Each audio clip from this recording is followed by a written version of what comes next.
Rational number को हिंदी में कहा जाता है परिमेय संख्या। रेशनल नंबर को हिंदी में कहा जाता है परिमेय संख्या। ठीक है, परिमेय संख्या यानी रेशनल नंबर एक ऐसी संख्या होती है, रेशनल नंबर एक ऐसी संख्या होती है जिसको कैसे दर्शाया जाता है, p/q के रूप में। अब जैसे केमिस्ट्री हम पढ़ते हैं, केमिस्ट्री पढ़ते हैं ना, तो केमिस्ट्री में जो ये होता है उसका केमिस्ट नेम जो होता है, जैसे कि कार्बन होता है तो उसको C लिखते हैं, वाटर होता है तो वाटर का फार्मूला हम लोग H2O लिखते हैं, और भी ऐसे ही होता है, लोहा होता है तो उसको हम लोग Fe लिखते हैं।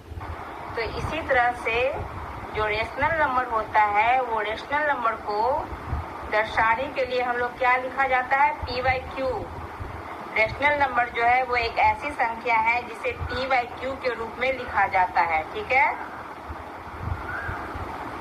p/q के रूप में लिखा जाता है, जहाँ p और q, अब p और q क्या है, दोनों ही पूर्णांक हो, p और q दोनों ही पूर्णांक हो, यानी बट्टे के रूप में लिखा गया हो, 1/2, 4/2, 6/4, 3/2 इस तरह करके लिखा गया हो। बट लेकिन Q जो हो, Q p/q में Q जो नीचे है Q जो हो वो कभी भी 0 नहीं होना चाहिए।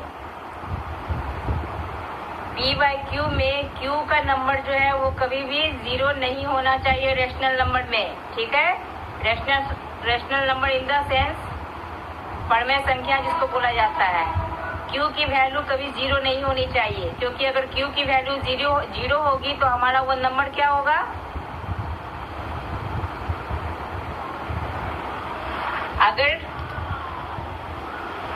अगर Q की वैल्यू 0 हो जाएगी तो हमारा वो नंबर क्या हो जाएगा, इनफिनिट हो जाएगा।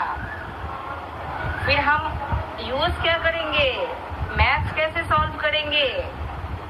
अगर हम लिख देते हैं 5/0, इसका कोई वैल्यू ही नहीं रह जाएगा। इसीलिए हमें ये चीज को ध्यान देना है कि Q जो है वो 0 नहीं होना चाहिए। ठीक है, इसको मैं बोर्ड पे लिख दूं क्या, रेशनल नंबर का डिफिनेशन मैं बोर्ड पे लिखूं, आप लोग नोट करोगे,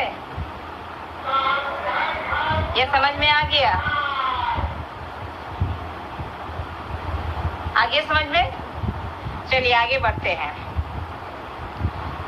क्योंकि 0 नहीं होना चाहिए, कभी भी लॉन्ग फॉर्म में नहीं छोड़ा जाता है। अगर वो लॉन्ग फॉर्म में होता भी है तो उसको शॉर्ट फॉर्म में लिखा जाता है। ये बात हमेशा ध्यान में रखिएगा कि रेशनल नंबर जो है वो कभी भी लॉन्ग फॉर्म में नहीं छोड़िएगा।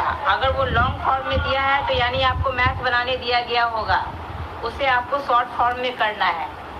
ठीक है, फॉर एग्जाम्पल आप देखिए, मैं 1-2 एग्जाम्पल आपको समझाती हूँ।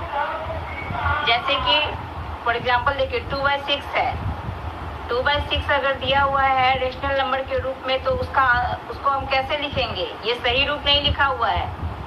2/6 जो लिखा हुआ है ये रेशनल नंबर का सही रूप नहीं है, इसको हम कैसे लिखेंगे, हम कैसे लिखेंगे, 1/3 लिख सकते हैं, 1/3 लिख सकते हैं ना, 2 × 2 2 3 6।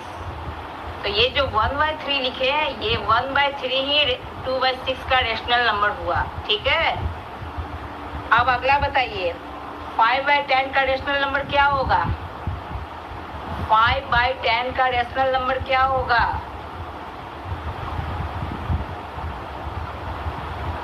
1/2। Very good, 1/2।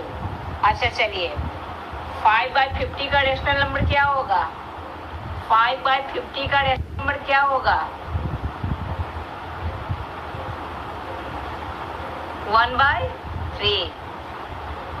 अब आप लोगों का क्लियर हो गया है कि रेशनल नंबर क्या होता है, उसे कैसे दर्शाया जाता है, उसको किस फॉर्म में लिखा जाता है। तो मैं एक काम करती हूँ, आप लोगों को 10 रेशनल नंबर देती हूँ,